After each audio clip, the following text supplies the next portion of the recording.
Hey guys, Mike here, welcome back to my channel. I wanted to do a quick video today talking about the brand new Netflix series Wednesday, based on Wednesday Addams, the fictional gothic girl from the Addams Family franchise, and particularly what I liked about this show and why I think it works so much in everything it's attempting to achieve, both in a narrative sense as well as from a business perspective from the franchise, The Addams Family.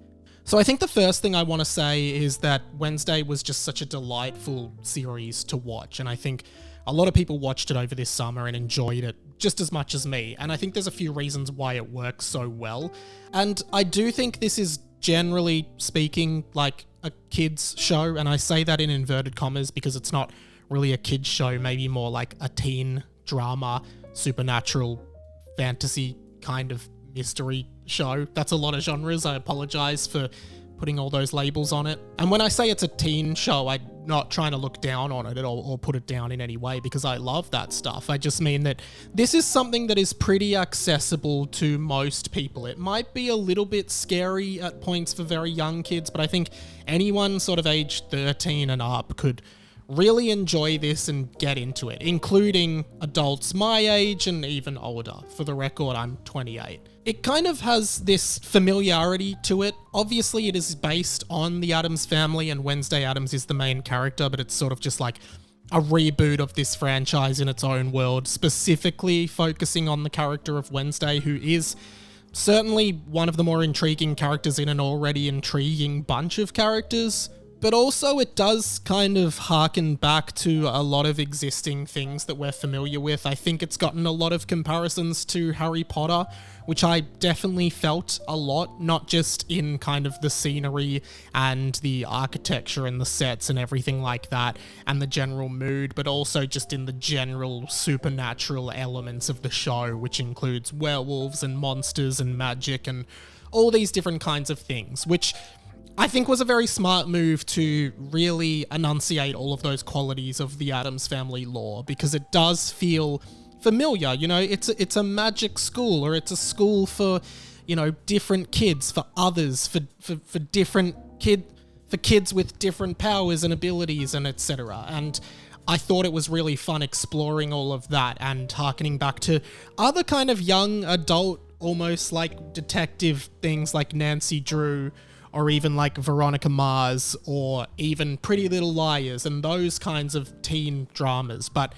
much better written, definitely, than Pretty Little Liars, which is one of the dumbest shows I've ever seen in my life. And just with such an endearing and fantastic and almost like intoxicatingly addictive to watch Jenna Ortega as Wednesday Addams, who just absolutely embodies this character and the mannerisms, almost like breathes new life into this character, like makes this character her own while staying true to everything that character is and everything that that character stands for, which I think is really important. You really feel her performance. You really notice different traits of the character that she's putting through. You really see kind of the layers of this character in her outward confidence, her quirkiness, her absurdness, and then even her like deep insecurities that are shrouded behind all of this. There's a great cast of supporting characters as well, including various other members of the Addams Family like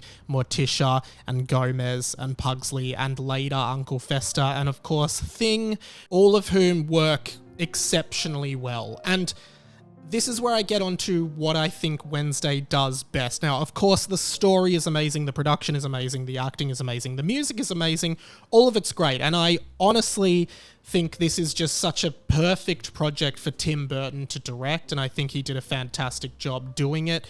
All of it just works. The story is really good. It really throws you a few times, and it really pulls you off guard and feels paced pretty well. I think there's one storyline involving Wednesday's parents when they were at school that I felt resolved too early. There was almost like too little story arcs within the 8-episode season, but Here's what I think it does well from a business perspective, because you've got a franchise like the Addams Family, which started off, I believe, as a comic strip, and then, and I'm not an expert on this, but I believe there were cartoons and a live-action television series possibly in the 60s.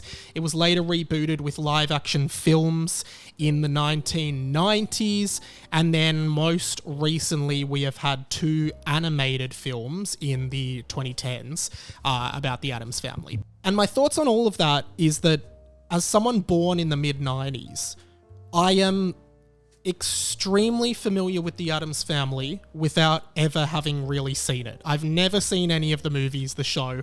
I don't recall it being on. However, in conversations with friends, I am told that it was on in Australia. It was on TV at some point in Australia in the late 90s, and we used to watch it. I do not recall that. Haven't seen any of the animated movies because they're targeted towards young children. And, you know, it's kind of been a gap in the pop culture sphere. And I think, of course, what a lot of studios or, you know, business people do now is they try to squeeze money out of dormant franchises. And you see this all the time. How do we make money off franchises that people are familiar with, right? And you look at something like Space Jam: A New Legacy, which came out a few years ago, which was exactly that. It was trying to get nostalgia points. It was trying to make money off people, A, wanting to see a sequel to Space Jam, 2, people who like the Looney Tunes, right? There was so much to gain there. Admittedly, it wasn't a huge success, but you know, it's the same with everything. Star Wars, the extended universe with all the series on Disney+, Mandalorian, Andor, Rebels, like all of these different shows that they do. Harry Potter has the Fantastic Beasts series, right? It's just all world building now. It's all multi-platform world building, reviving dead franchises, trying to make money off franchises that are dead. And you see it a lot with very old things, for example, like the Mr. Peabody and Sherman film starring Ty Burrell that came out a few years ago. That was just trying to revive something and make some money off a franchise that was essentially dormant, right? And, you know, if you sing to me, da-da-da-da, I instantly know that's the Addams Family. Even though I have never seen the Addams Family, I'm familiar with the characters, I'm familiar with it. So then, how do you take that franchise, bring it into the 2020s, and make it relevant for a new generation of teenagers and nostalgic for older people who grew up watching the Addams Family, and for people who are vaguely familiar with the Addams Family but have never seen it? You turn it into Wednesday, which is just something that perfectly highlights the absurdity of these characters in this franchise and has a really well-written story and has a really well-crafted narrative and structure throughout it, and something that isn't cheesy or corny or weird or awkward like maybe, from what I've read, the animated movies have been, and something that's really true to the source material, right? It stands on its own. And I think focusing on just Wednesday as the lead character was a really good decision. I think that kind of separates it and leaves some intrigue as to what it will be about, as opposed to doing the Addams Family again as a new 2022 live-action reboot series, right? Having Wednesday, you know, we've got that central character, a character of intrigue, and then you also know you're going to get these little glimpses of other characters, right? You're going to get the Addams parents, you're going to get Pugsley, you're going to get Uncle Fester, you're going to get Thing. You know that all of those characters will pop up, so there's enough there for the nostalgic, there's enough there for the legacy viewers, but there's also enough there that it's its own new world to explore.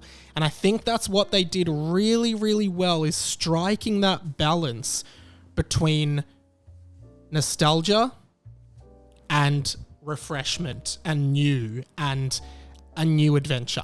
That's what I think they've done so well with Wednesday. And, you know, I'm very much the kind of person who thinks that Netflix, when they have a big hit, they just keep renewing it over and over again and do like 5 seasons worth, when really it could have just stood alone as one really good piece. And I thought Wednesday ended really well, but of course they did a cliffhanger kind of ending, or an ending to suggest there's more to come, the same way Squid Game did, the same way Stranger Things always does, and that's okay. I understand why they do that, but overall, I think this season could have just stood alone as its own thing and people would have loved it either way. I understand that from a business perspective that makes no sense. Why would we not continue to make more if people really like it and people watch it? But yeah, Wednesday, awesome show. Let me know what you thought in the comments. Subscribe to my channel, watch a bunch of my clips, and I'll see you in the next vid.